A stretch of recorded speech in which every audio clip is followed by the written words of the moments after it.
Hi hello welcome back to our channel Jashwanth talks. ఎలా ఉన్నారండి అందరూ? నేనైతే చాలా బాగున్నాను. అందరికీ మహాశివరాత్రి శుభాకాంక్షలు అండి. ఈరోజు మార్నింగ్ మేడ మీదకి వెళ్ళిన వెంటనే ఈ ఫ్లవర్ పేర్లేంటో నాకు తెలియదండి అసలు అని. మా హౌస్ ఓనర్స్ వాళ్ళు పెంచుకుంటారు ఈ ఫ్లవర్స్ అవిని. అది దేనికి సంబంధించిన ప్లాంటో ఏంటో కూడా నాకు తెలియదు, కానీ అవి రోజు ఎక్కువ పూస్తాయండి. భలేగా ఉంటాయి అవి మాత్రం. సూర్యుడు చూడండి, నేను వస్తున్నా అని చెప్పి రెడీగా ఉన్నారు. ఎవరి డ్యూటీల్లోకి వాళ్ళు వెళ్ళిపోవాలి కదండి. అతని డ్యూటీలోకి కూడా అతను వచ్చేస్తున్నాడు అనమాట. అయితే అతను ఇప్పుడు షిఫ్టింగ్ డ్యూటీలోకి వస్తాడండి. షిఫ్టింగ్ డ్యూటీ అంటే ఏంటనుకుంటున్నారు? ఇంకా ఇప్పుడు ఈ 4 నెలలు అతనిదే రాజ్యం. శివ అని చలి వెళ్ళిపోద్ది అంటారు కదండి. ఇంకా సూర్యభగవానుడు డ్యూటీ ఎక్కేశాడండి. అయితే ఈరోజేమి ఎక్కడం కాదండి, రథసప్తమి రోజు నుంచే స్టార్ట్ అయిపోయింది ఎండాకాలం. ఇంక ఈ 4 నెలలు ఎలా ఉంటామో ఏంటో. ఇంకా సెలవు వచ్చిందంటే పిల్లలు ఆగుతారండి. వాళ్ళు ఇంకా చేసే హడావిడి అంతా ఇంత కాదు. స్కూల్ ఉన్నప్పుడు లెగరు, కానీ స్కూల్ సెలవు అయితే మాత్రం ముందే లెగిసిపోతారండి.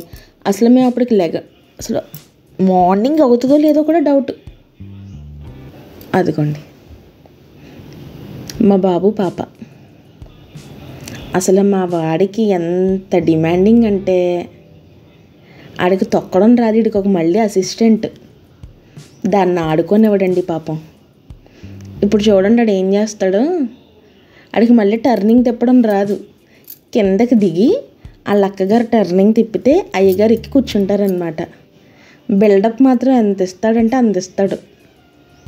అదిగోండి పాపం, అది మేమేం తిట్టేస్తామో దాన్ని అని చెప్పి అది ఎంత జాగ్రత్తగా చూసుకుంటుందో వాళ్ళ తమ్ముడిని. మళ్ళీ బైక్స్ ఏమైనా వచ్చాయనుకోండి పక్కకు తీసుకెళ్ళి ఆపుద్ది. అదిగోండి ఇప్పుడు ఇప్పుడు ఎక్కుతాడు, రాజుగారు వచ్చి ఎక్కుతారనమాట ఇప్పుడు తన వాహనాన్ని. మళ్ళీ వీడికి వెయిటింగ్, ఎవరో చూడకూడదు వీడు ఎక్కడం. వాళ్ళ అక్క తిప్పింది కదండి, ఎవరైనా చూస్తే వీడు భలే చేస్తాడండి వీడు మాత్రం. ఎక్కలేడు, కానీ ఆడి ప్రయత్నం మాత్రం ఆపడు. పాపం అది అలాగ వాడిని ఆడిపిస్తుందండి ఈ రోజు అంతని. ఇంక సైకిల్ అయిపోయిన తర్వాత ఇంకొక గేమ్ ఆడదామని కూర్చున్నాడండి. వాడికి రాదు, దాన్ని ఆడుకోనివ్వడు పాపం ఎవరితోని. వీడితోనే ఆడాలంట వాళ్ళ అక్క. షటిల్ తెచ్చాడండి వెళ్ళి.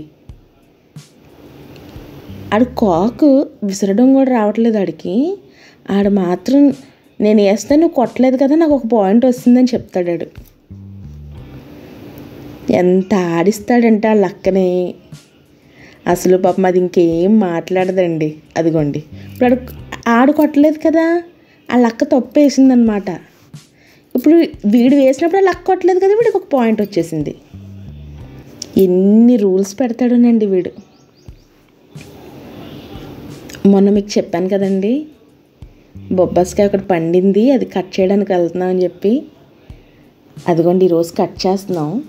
శివరాత్రి కదా, సరే శివుడికి పెడదాం పండు కోసి అని చెప్పి కిందకి వెళ్ళి కట్ చేసాం.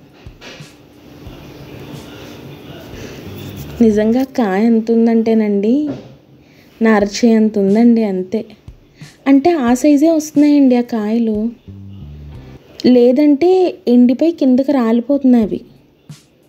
ఇంక మా పాప కిందకి వెళ్ళి తెచ్చింది. అదిగోండి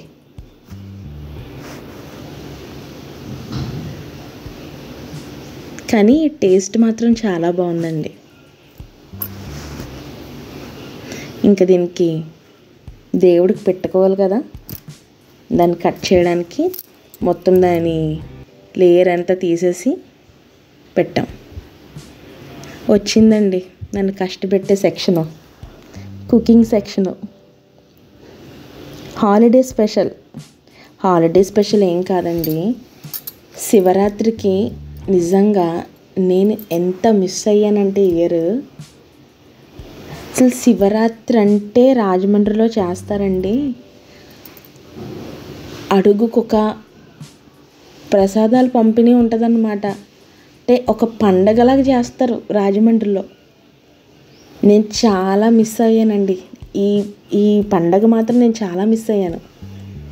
కానీ నా బాధను నేను ఒకలా తగ్గించుకోవాలని చెప్పి మా వాళ్ళు అక్కడ భోజనాలు చేస్తారు. ఇక్కడ స్ట్రీట్లో భోజనాలు పెడతారు ఈరోజు మా స్ట్రీట్లో.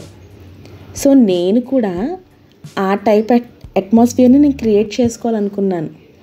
అందుకే ఈరోజు నేను పలావ్ వండి క్యాప్సికమ్ కర్రీ వండుదాం అనుకుంటున్నాను. అంటే ఏం లేదండి, నా మూడ్ నేను కాస్త మార్చుకోవడానికి అనమాట. నేను అక్కడ లేను అన్న ఫీలింగ్ రాకుండా. భోజనాలు టాపిక్ కాదండి ఇక్కడ, ఆనందపడ్డం.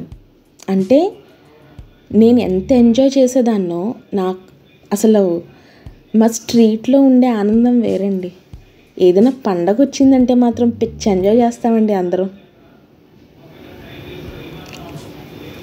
ఎంత ఎంజాయ్మెంట్గా ఉంటుందంటే అసలు శివరాత్రి అంటే మాత్రం ఇంకా చెప్పక్కర్లేదు. ఇది క్యాప్సికమ్ కర్రీ వండుతున్నానండి. ఇప్పుడు క్యాప్సికమ్ కర్రీకి ఏంటి అంటే నేను కారం వేయకుండా వండుతున్నాను. ఉల్లిపాయ, టమాటా, పచ్చిమిర్చి ముందు కాస్త ఆయిల్ వేసి మగ్గించేసుకోవాలి. ఇవి దానికి కావాల్సిన మసాలాలండి. మిరియాలు కాస్త ఎక్కువ వేసుకోవాలి. ధనియాలు, జీలకర్ర, నువ్వులు, గసగసాలు. కొబ్బరి ఏమి వేయక్కర్లేదు. యాక్చువల్గా నువ్వులు గసగసాలు కూడా వేయక్కర్లేదు. నువ్వులు గసగసాలు ప్లేస్లో జీడిపప్పు పేస్ట్ వేసుకోవాలండి. జీడిపప్పు పేస్ట్ వేసుకుంటే అసలు కర్రీ టేస్ట్ వేరుగా ఉంటుంది. ఈ ఉల్లిపాయ, టమాటా, పచ్చిమిర్చి, నేను చూపించిన మసాలాలు అన్నీ మిక్సీ చేసేసుకుని కొంచెం ఆయిల్ వేసుకుని మూకట్లో కాస్త వేపాలి. తర్వాత కాస్త పెరుగేయాలి. మీరు ఉప్పు, పసుపు మీకు ఎంత కావాలో అంత ఉప్పుడే వేసేసుకోండి. వేసుకున్న తర్వాత క్యాప్సికమ్ ముక్కలు కాస్త పెద్దవే కట్ చేసుకోవాలండి. ఎందుకంటే కర్రీలో పెద్ద సైజు ముక్కలే ఉండాలి.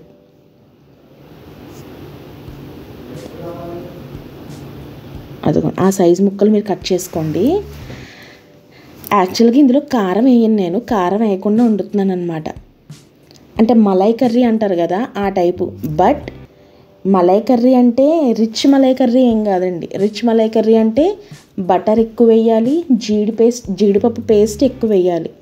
బట్ నేను ఇంట్లో ఉన్న వాటితోనే చేస్తున్నాను కాబట్టి ఇలా చేసుకోవచ్చు, నో ప్రాబ్లం. ఇప్పుడు నేను కాస్త స్పెషల్ ఇంగ్రీడియంట్ వేస్తానండి ఇందులో. ఇట్ ఈస్ షుగర్ 1 స్పూన్ వేయాలండి కంపల్సరీ. అప్పుడు మనకి కారంగా స్వీట్గా ఉంటుందన్నమాట, బాగుంటుంది. కొంచెం వాటర్ వేసి కనీసం తొడగబెట్టి దగ్గర అయిన తర్వాత ఇలాగా కర్రీ ఇంకా అయిపోయినట్టే మనకి. నేను ఇంకా బౌల్స్లోకి తీసేసుకున్నాను. అయితే ఇది మనకి రైస్లోకి బాగోదండి, రోటీ ఇలాంటి స్పెషల్ రైస్లోకి బాగుంటుంది. అదిరిపోయింది, నా బెంగంతా పోయింది అండి. ఇలా ఉంటుంది చూడడానికి. వచ్చారండి మా అమ్మవారు. ఈరోజు చెప్పాను కదండి శివరాత్రి స్పెషల్ ఉంటుందని చెప్పి మా స్ట్రీట్లో. మా అమ్మవారిని, గంగమ్మవారిని అసలు ఎంత బాగా తయారు చేస్తారంటే ఆవిడికి కూడా పండగే అండి ఆ రోజు. ఇంకా మా వీధిలో మా అత్త ఉంటారులేండి, గౌరత్త అని చెప్పి, ఇంకా యూత్ గ్యాంగ్ ఆడపిల్లలందరూ కూడా హెల్ప్లు చేస్తారు అక్కడ.